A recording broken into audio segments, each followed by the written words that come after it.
Today we're gonna make a Detroit style pizza that is reminiscent of a pizza place we used to eat in Detroit, Michigan called Jet's Pizza. I think you'll really love it. We also have a pizza sauce that we're going to make as well. I don't think you can go wrong with this. It's easy to make, 2 or 3 hours of time, and it's delicious.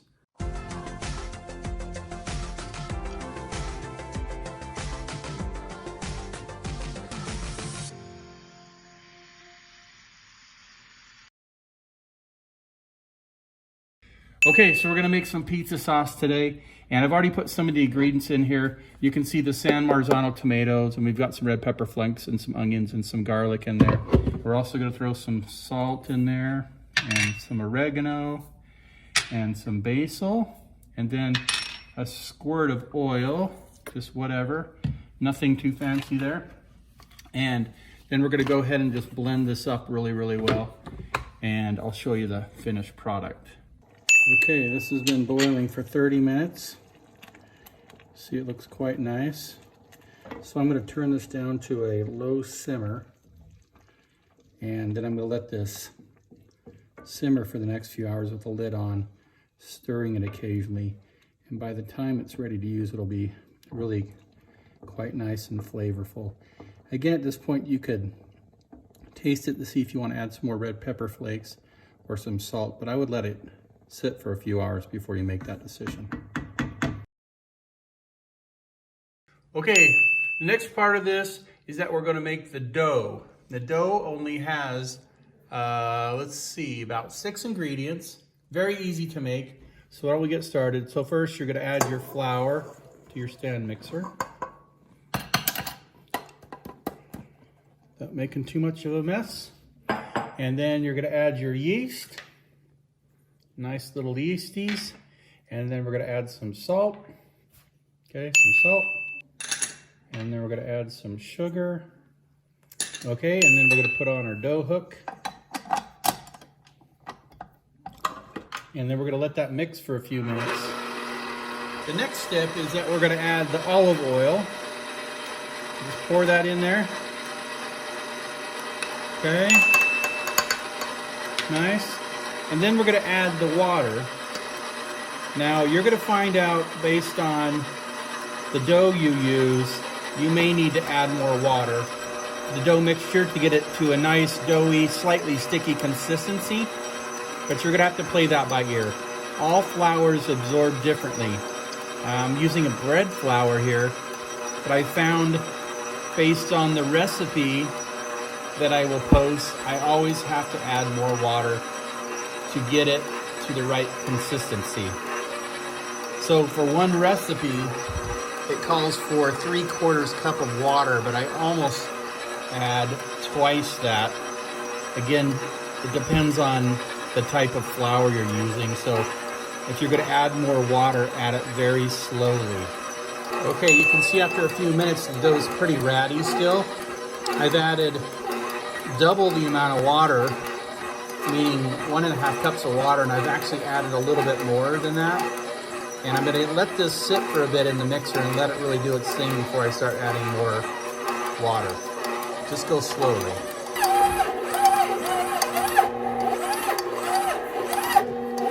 Okay, as you can see here, I stopped the mixer to check the dough and the consistency, but it still needs to be mixed for a few more minutes.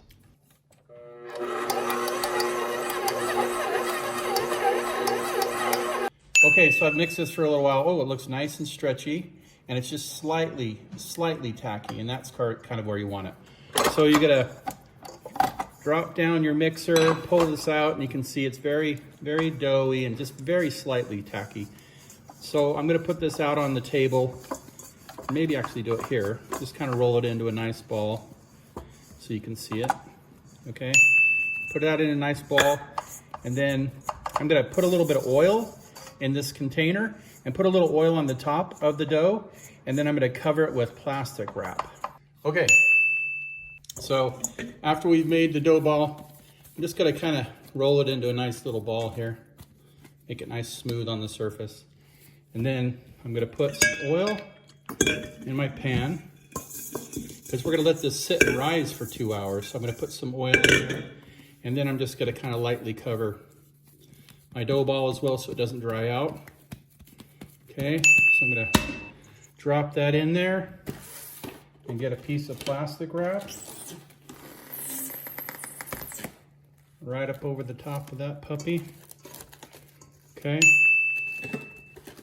and clip it off. Make sure it's sealed nicely. And then, like I said, I'm gonna let that sit for 2 hours and let it rise. And then we're gonna go ahead and put it in a pan, and that's really the next step. This is all pretty easy. So after this sits for 2 hours and it doubles in size, it's good to go. Okay, the last thing you need to do to make sure that this rises appropriately is to put a picture of your face. Okay, and CTT, and it makes it better.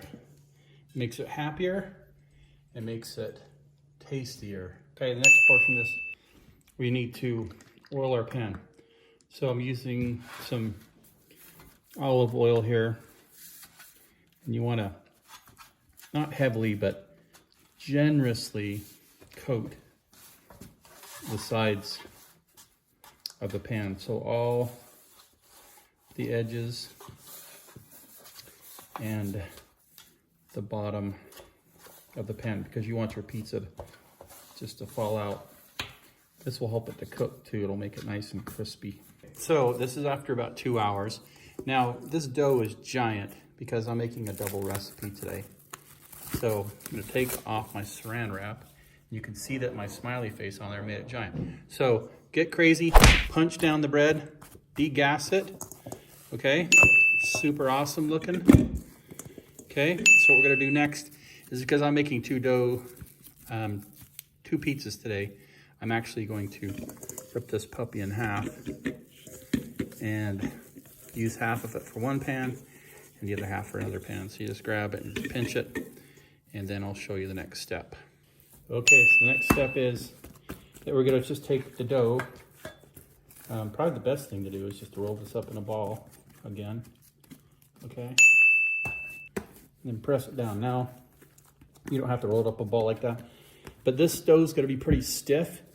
So what you're gonna do is you're gonna try to press this out as far as you can, out to the edges, but you're gonna notice that it's not gonna go very far. And it's okay if all the air gets pressed out of this. I just want you to press it all the way up to the edge the best you can. And then what we're gonna do is we're gonna cover this and let it sit for 30 minutes and let the dough relax. And then what will happen is the dough will be super stretchy, and then we'll be able to stretch it all the way up to the edges. Okay, after you get it stretched out as far as you possibly can, we're gonna go ahead and cover this, like I said, with some saran wrap. And we're gonna let it sit for 30 minutes, but at this point you wanna get your oven preheated to 500 degrees and get ready for the assembly process. Okay, so after 30 minutes, you can see that it's nice and puffy, and it doesn't matter to degas this. So you gotta get your little paws in there and squish it out, and you wanna get it all out to the edges. So make it nice and even. And again, get everything pushed out to the edges. This is a different type of a pizza crust, but so it's gonna go all the way edges. You're not gonna push up the crust up the edges or the sides. You just wanna make it completely flat. Okay, the next portion of this is we're gonna put our pizza sauce on here.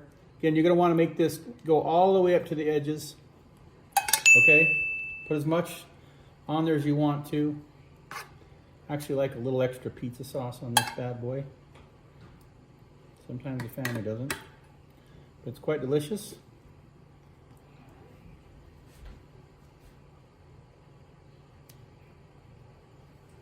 Okay, and get the pizza sauce all the way up to the edges. Don't leave anything uncovered. Okay, that looks really good. Okay, the next part of this is that we're going to spread our cheese on here.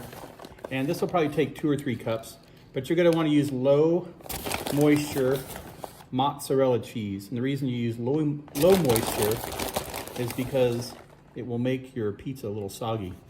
So again, you're gonna take this and you're gonna put it all the way up to the edges of the pizza and use as much as you want to. Again, we like it super cheesy, so get it covered really nicely. And if you feel like you need more than what you see here, put more on there. Okay, the next portion of this is that we're gonna put a ton of pepperoni on this. And these pepperonis tend to shrink in the oven, so you're gonna wanna really stack these up. So you're gonna wanna get them super close together. So something like this. So really just let them overlap, because again, they're gonna shrink.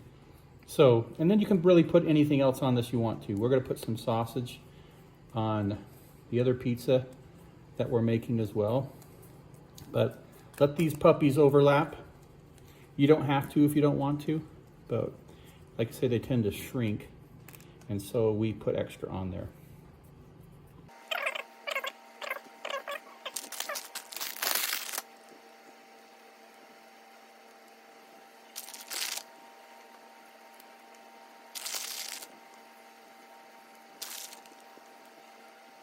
Okay, you can see that I completely covered that. So what we're gonna do next is we're gonna put it in the oven that has been preheated to 500 degrees. And we're gonna let it cook for about 20 minutes. And then if you want to, you can put sausage on here. You can put any vegetables that you want to. Just be aware that the more stuff you put on this, the longer it's gonna need to cook.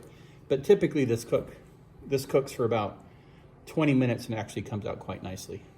Okay, this is what it looks like when it comes out of the oven. It looks super tasty, so I'm gonna pull it out of the tray here in a second. It's super hot, so be careful, don't burn your paws. And then we'll chop it up and I'll show you what it looks like. Okay, here we go. So we're gonna pull it out of the pan here. So all these edges should be loose because you oiled everything. Here goes the door. Okay, and then what you're gonna do is you're just gonna lift it right out, slide it right on your cutting surface, and then we'll cut it up. Okay, so now you gotta cut it. You don't have to have one of these magic cutters, but I'll put a description in the link of where you can find one on Amazon. Okay, so then you just get in there and just cut it up into strips. This probably could do 4 strips, maybe even 3, but that's what it is. And then you're gonna cut it down the sides here, just like they do in Detroit. Cut it and make your Detroit pizza ancestors happy.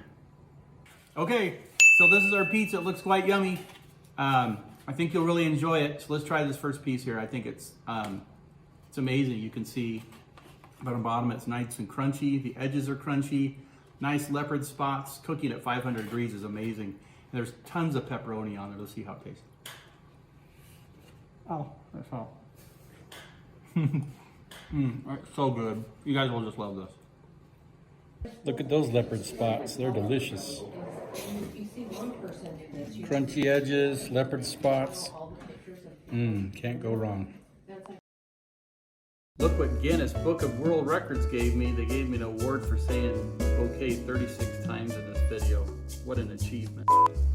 Okay. Okay. Quiet on the side! Does anybody want to say anything? Okay, no. Okay, today we're gonna make, oh, I said okay again. I'll be part of the bloopers. No. I can be part of the bloopers. Yeah, to give you some money.